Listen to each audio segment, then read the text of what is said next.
Benahin, ini negara harus benar. Nggak bisa begini terus. Bapak enak di sini, Pak, nggak kebanjiran. Orang sana kebanjiran. Pemimpin hanya berpikir pendapatan, maka di otaknya dalam setiap waktu bagaimana meningkatkan angka pendapatan. Tinggallah di desa, tinggallah bersama warga, walaupun tantangannya banyak. Saya sudah mengetahui bahwa hari Senin ada aksi yang akan dilaksanakan. Kita menghormati aksi yang akan dilaksanakan. Baiklah, tadi kita udah nonton cuplikannya seputar tentang Kang Deddy Mulyadi. Dalam video ini saya sudah merangkum beberapa kebijakan Kang Deddy Mulyadi yang menuai banyak pro dan kontra untuk para elit politik tentunya. Tapi di sisi lain, warga Jawa Barat sangat mendukung kebijakan tersebut. Seperti apa kebijakannya? Jangan sampai kalian ketinggalan. Karena ini sangat penting untuk dibahas dan untuk diketahui oleh seluruh warga Jawa Barat khususnya. Assalamualaikum, sampurasun ujung enjing. Waalaikumsalam. Warga net dimanapun berada, semoga pagi hari ini bisa berolahraga ya. Bagi yang punya waktu dan yang tidak punya waktu, tetap beraktivitas mencari rezeki demi kepentingan keluarganya. Semoga dilancarkan rezekinya. Amin ya Allah. Kita mengetahui bahwa 2 hari yang lalu saya menerima rombongan koordinator aksi yang menolak keputusan gubernur tentang larangan studi tour.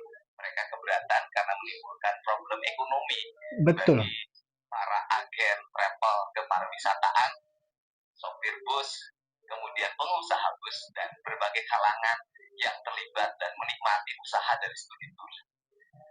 Ini menarik nih. Kebijakannya nih diprotes sama agen travel dan pariwisata. Oh, kok diprotes ya? Itu kan kebijakan udah sangat membantu warganya. Kenapa harus diprotes? Bahkan mau aksi mereka demo. Ini kira-kira Kang Deddy Mulyadi ini goyah nggak nih kira-kira? Dan saya sudah tegaskan, saya tidak akan berubah. Saya tetap berpegang teguh bahwa larangan studi tour ini memberikan manfaat bagi hampir mayoritas orang tua di seluruh provinsi Jawa Barat. Betul. Walaupun ada aturan tidak memaksa, tetap anak-anak kalau temannya berangkat, dia tidak berangkat, pasti menimbulkan kekecewaan, rasa minder, dan bisa jadi marah pada orang tuanya. Iya, bener. Banyak banget kejadian yang kayak gitu. Iya, sekolah tidak memaksa. Akan tetapi teman-temannya nih ikut nih, dia nggak ikut. Pasti marah sama orang tua. Dan akhirnya orang tua ya sampai pinjem sana sini. Gitu. Demi apa? Demi nyenengin anaknya. Karena udah kemauan anak itu udah pasti diutamain sama orang tua. Dan yang berikutnya juga saya tegaskan, studi tour yang selama ini berjalan bertentangan dengan makna studi tour sendiri. Nah, ada maknanya. Sehingga pendidikan tidak boleh abai terhadap makna substantif dan pendidikan harus melahirkan kebaikan, bukan pendidikan membodoh-bodohi sikap dan mental Dengerin dulu. kita. Untuk itu, saya sudah mengetahui bahwa hari Senin ada aksi yang akan dilaksanakan. Kita menghormati aksi yang akan dilaksanakan, tetapi saya tidak akan pernah berubah. Saya tetap mengatakan bahwa studi tour dilarang di seluruh provinsi Jawa Barat. Saya ucapkan terima kasih. Salam hormat untuk semuanya. Semoga kita semua diberikan kemudahan dan dapat meningkatkan dunia kepariwisataan di Jawa Barat. Ya. Jadi besok ini hari Senin tanggal 25 Agustus mereka akan mengadakan demo ya. Ya biarin aja lah demo aja. Itu kan hak aspirasi mereka. Nah, ini negara harus benar. Nggak bisa begini terus. Bapak enak di sini, Pak, nggak kebanjiran. Orang sana kebanjiran. Amuk. Tinggalkan seperti yang baik buat generasi ke depan. Saya pengen birokrat itu jujur, kata Kiki jujur. Saya nggak akan kritisi anggaran 0, sekian enggak. Tapi kalau urusan hutan, urusan banjir, urusan segala macam, saya akan ngomong keras. Saya dari dulu jawaban tuh banyak, tahun kemarin jawabannya enggak, tapi Bapak nggak kasih solusi. Tugas Kementerian Lingkungan itu akan bersifat tegas, sikapnya adalah menjaga lingkungan dan menjaga hutan. Seluruh dinas, seluruh kementerian harus tunduk pada rekomendasi Kementerian Lingkungan Hidup. Pembangunan ini tidak rekomendit karena akan mengakibatkan ini. Pembangunan ini tidak rekomendit karena akan mengakibatkan ini. Pengembangan ini tidak rekomendit karena akan mengakibatkan ini. Kawasan ini tidak boleh ditebang karena mengakibatkan ini. Sifatnya mutlak. Hukum alam itu hukum mutlak. Tidak bisa diganti. Kena semprot kan, makanya ngasih kebijakan itu yang tepat. Jangan mementingkan kantong pribadi atau kantong instansi. Janganlah. Harus memperhatikan alam itu nggak bisa dirubah, cuy. Kalau udah A ya A, itu salah-salah ngambil kebijakan ya terjadilah longsor, banjir. Sebenarnya bukan alamnya yang salah, bukan alamnya yang mengamuk, tapi emang tata letaknya yang tidak tepat. Oke, kita lanjut ke pidatonya nih, Kang Deddy Mulyadi nih. Ini mirip sama pidatonya Bapak Soekarno.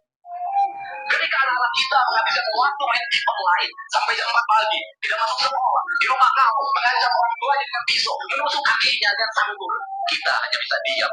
Proses kita hanya dua, pidana dan penjarakan dalam penjara. Tetapi kita tidak pernah menyadari seluruh orang-orang kegelisahan mereka, seluruh hiruk-pikuk jalanan, tak membuat mereka nyaman. Sudut-sudut rumah menjadi neraka bagi kehidupan mereka. Lapangan bola tergusur menjadi industri perumahan pemukiman dan pertokoan. Mereka kehilangan tempat bermain. Mereka kehilangan air yang jernih di sungai sehingga bisa mereka berenang.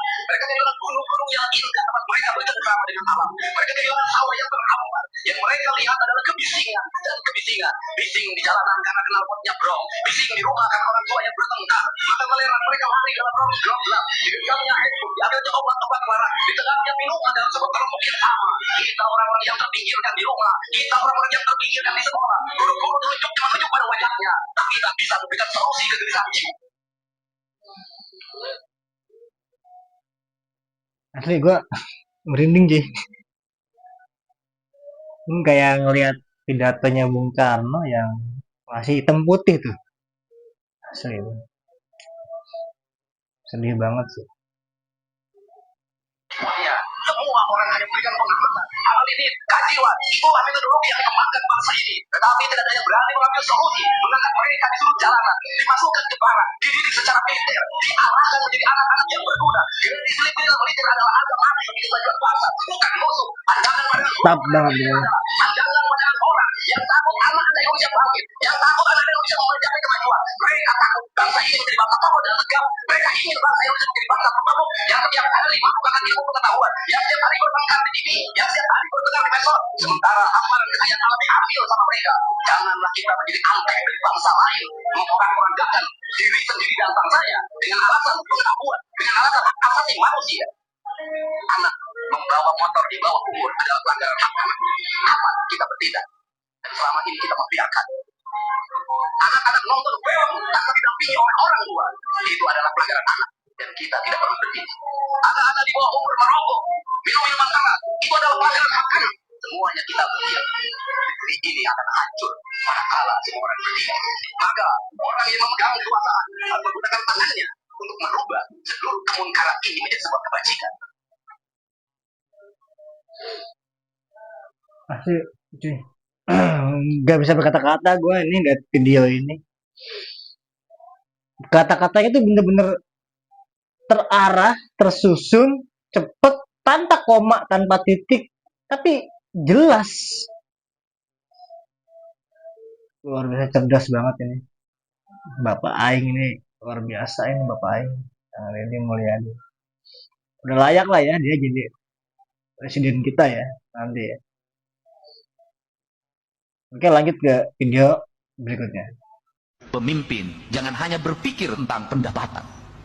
Kalau pemimpin hanya berpikir pendapatan, maka di otaknya dalam setiap waktu bagaimana meningkatkan angka pendapatan, yang pada akhirnya pajak ditingkatkan. Kalau pajak ditingkatkan, maka beban rakyat semakin tinggi. Bukan itu pemimpin. Pemimpin yang harus dibangun adalah belajar pada ibu kita. Ibu kita dulu meskipun sekolahnya tidak tamat SD, buta huruf, dia mampu menyekolahkan anak-anaknya 9 orang. Betul. Betul banget. Ini Gubernur Jawa Barat ini satu-satunya yang menentang kenaikan pajak ya. Provinsi lain pajaknya meroket. Ya seperti kasus kemarin di Pati kan, sampai di demo, sampai diturunkan bupatinya. Jawa Barat ini tetap bertahan, nggak mau naikin pajak. Nah, lama kebijakan terbaru kemarin yang sudah saya upload di video sebelumnya, dihapuskan pajak bumi bangunan ke belakang. Dan sebelumnya itu udah dihapuskan pajak kendaraan bermotor. Jadi dibayar cuman per tahun ini aja ke depan. Ya semoga sih warga Jabar nggak menunggak lagi ya. Jadi Jabar lancar. Kita biar maju semua. Jabar maju, Indonesia maju. Yakin. Saya termasuk gubernur yang nekat. Jam 5 subuh, saya telepon Sekda, buatkan surat pembebasan pajak bagi yang nunggak berapa puluh tahun ke belakang, jam 9 harus diberlakukan. Sekdanya nggak sanggup waktu itu. Besok Pak, nggak bisa hari ini. Saya bilang harus hari ini. Dan banyak orang yang ragu pada waktu itu, dan sekarang terjadi terbalik kan. Ada antrian orang bayar pajak sambil senyum, sambil bahagia, sambil video. Pak Deddy, saya bayar pajak, Pak Deddy. Gitu loh. Sejarah loh. Orang selfie ya kan, Pak Deddy saya bayar pajak Pak Deddy. Itu mama pasti kelakuannya. Keren. Ya inilah Jawa Barat cuy. Lu yang tinggal di luar Jawa Barat kalau mau ke Jawa Barat, mangga teraskeun. Saya dari bayar pajak, dan kemudian saya baru melihat sepanjang sejarah orang bayar pajak dalam keadaan riang gembira. Nah, tetapi Keren. BKAD-nya, Bapeda, harus segera membuat anggaran-anggaran untuk jalan. Ini dosa kita kalau duit bayar pajak kendaraan motor digunakan untuk kegiatan perjalanan ke Singapura. Nah, Nggak bisa. dosa tuh, dengerin. Sehingga kita menjadi jalan, maka bulan Juli, Agustus kita ingin melihat seluruh jalan di Jawa Barat tertata, rapi, bersih, indah, ada garis pengamanannya, ada CCTV-nya, ada PJU-nya, ada gapura-gapuranya, sehingga orang mengatakan kita bayar pajak hari ini benar, kita mendapat pelayanan jalan yang baik, dan nanti tahun depan mereka akan bayar pajak kita semua. Yuk, siapa yang udah bayar pajak di bulan-bulan kemarin? Udah ngerasain dong, jalan-jalan di pelosok kampung aja udah di aspal cuy. Hot mix, dicor. Keren nggak? Ya pokoknya nanti tiap tahun jangan sampai nunggak lagi ya pajak bermotornya ya. Supaya apa? Nambah bagus jalannya. Kan udah dibangun nih, udah dicor. Nah, kan ada perawatan. Nah, itu untuk perawatan juga. Jadi jangan lelah, jangan menyepelekan pajak karena dari kita untuk kita juga. Ini penting. Jadi tepuk ya, kepala samsat juga jangan bilang saya capek sampai malam jam 9 ya sudah, kalau capek saya pindahin. Pasti nggak mau. Besok tidak boleh lagi pegawai samsat ada selempit, ada setor pada pihak lain yang bukan peruntukannya. Saya akan berhentikan, akan saya proses. Jadi saya ada mau maafkan ya. Kalau yang dulu katanya ada setor pada A pada B 50 juta per minggu, udahlah, oke, saya tidak akan mengungkit. Tapi mulai hari ke depan nggak boleh. Ada duit itu setorkan lagi ke kas negara. Setorkan lagi ke kas negara. Kenapa? Anda sholat tiap hari, Anda pergi umroh tiap waktu, tapi duit pendapatan daerah Anda berikan pada yang lain, Anda berdosa sepanjang. Ini harus. Dengerin Dan dong. nanti Dosa kita akan ya. menggunakan sistem digital, semuanya akan tertata. Saya ingin pemerintahan ini baik. Ya, gitu. Tegak lurus, nggak usah mikirin gubernur, karena gubernurnya duda, tidak perlu biaya rumah tangga. Dengerin ya. Tapi kadang-kadang nggak dengerin juga sih. Apa ya? Ya, uang mah enak, ada kesempatan disikat. Ya, tapi ya minimal kalau nggak takut dosa, ya takut hilang jabatan lah minimal. Kalau jabatan lu hilang, apa yang lu lakuin lagi nanti? Ya kan? Apalagi sampai di penjara. Jadi stop lah korupsi lah, terutama buat Jawa Barat dulu nih. Pokoknya kita sebagai warga Jawa Barat, kita akan pantau dan laporkan jika terjadi tindak korupsi. Saya termasuk anak yang 20 orang dari 60 tidak naik kelas. Deddy Mulyadi tidak naik kelas. Bodoh aing teh. Tiap hari gini aja ditangtungkan suruh baca. Kieu. Apakah guru zaman itu dilaporin polisi? Tidak. Di sekolah digampar, geplak. Pulang ke rumah, kunaon saya dicabok ku guru. Tadi maledog sekolah pakai batu, gaplok deui. Ini bener loh. Bener banget loh. Saya ngerasain tuh dulu zaman sekolah ya, zaman SD itu sampai SMP itu emang lagi zaman-zamannya bandel ya gitu ya. Itu ngerasain loh ditabok sama guru, dikeplak gitu kepala sama guru itu ngerasain. Ngerasain bener itu. Tapi kita jadi mikir gitu loh. Dipukul tuh kepalanya bukannya benci, tapi biar mikir gitu. Otaknya biar encer. Tapi sekarang dipukul dikit langsung lapor. HAM.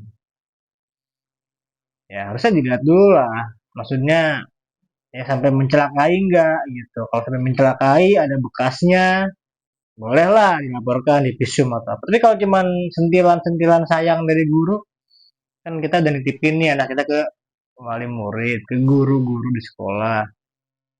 Terus kalau kecolek dikit mah ya wajar lah. Ya anak kita juga nakal gitu loh. Nggak mungkin kalau nggak nakal nggak akan diapa-apain loh. Sayang kok.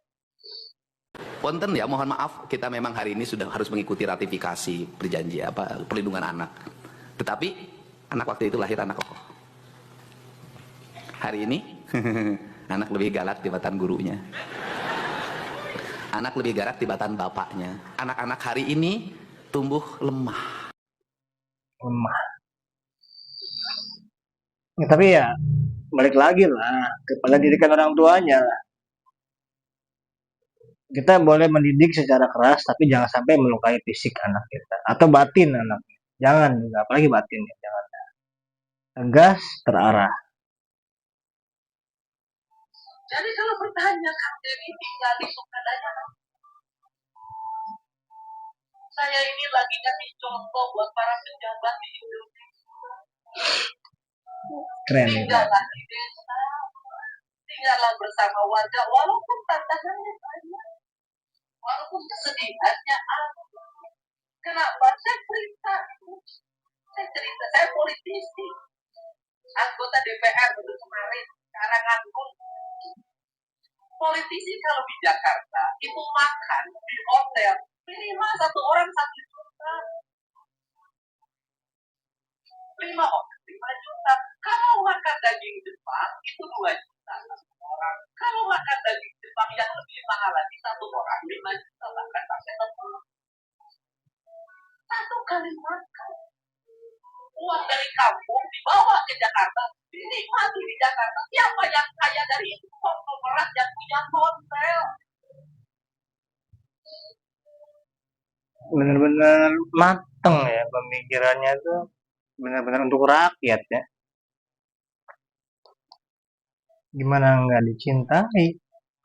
Ini yang kita tunggu. Ini yang ditunggu-tunggu sama warga negara Indonesia. Jabar udah ngerasain nih, tinggal Indonesia nanti harus ngerasain. Konglomerat yang punya mall, yang punya rumah makan. Makanya saya pilih tinggal di sini. Makan dengan apa? Ikan goreng. Harga per kilonya berapa? Harga per kilonya 25.000. Saya beli 1 kilo bisa cukup 10 orang. Saya beli pelet dari tukang toko Karijati, dipanggul ke sini, dipanggul. Yang panggulnya saya kasih uang, saya bayar. Disebarin ke kolam saya, yang nyebarin pelet ke kolamnya saya bayar. Uang saya beredar dari siapa? Toko kios Karijati, itu yang punyanya orang Karijati. Itu yang manggulnya itu, yang ngurus kolamnya itu. Ibi Irong bagian bersihan laut, hidup digaji oleh saya setiap bulan. Yang gorengnya hidup. Saya sampai punya tukang cuci, punya tukang nyetrika, punya tukang ngepel dengan 3 orang yang berbeda. Bukan saya sombong, saya ngasih pekerjaan pada mereka. Berbagi ya. Lanjut aja deh ke video selanjutnya. Banyak yang sudah selesai jadi guru, rumah pun nggak punya. Ini harus dirubah. Pegang tabungan siswa, pakai dikit-dikit pas kenaikan kelas. Nah itu pengalaman saya sama kakak saya kok, almarhum. Kakak saya itu almarhum, tiap kenaikan kelas harus ganti itu suaminya itu. Ini kan pengalaman saya, keluarga saya guru ada satu orang. Saya sampaikan ke Pak Kadis. Manusia itu akan sejahtera cukup dengan negara melahirkan dua hal menurut saya. Jamin kesehatan gurunya, permudah kepemilikan rumahnya, ini guru. Makan segala macam mereka ngurus sendiri. Untuk itu, Dinas Pendidikan perlu mendata guru yang belum punya rumah. Tidak ada salahnya pemerintah Provinsi Jawa Barat juga memberikan bantuan perumahan bagi guru. Nggak ada salah. Pak Sekda, nggak ada masalah. Jadi, kita kan hari ini saya paling cepat tuh. Bantu ini, 40 juta, 50 juta. Nggak apa-apa. Nanti guru yang punya rumah di-record dulu. Problemnya apa? Nanti dilihat problemnya apa. Kalau dia memang berproblem dan layak untuk dibantu punya rumah oleh provinsi, nggak ada masalah. Provinsi membantu rumah untuk guru, nggak ada masalah. Oke, baik, terima kasih nonton. Jangan lupa like video ini, komen, dan jika belum subscribe, silakan di-subscribe. Assalamualaikum, salam sejahtera, salam rahayu, maju terus Jawa Barat.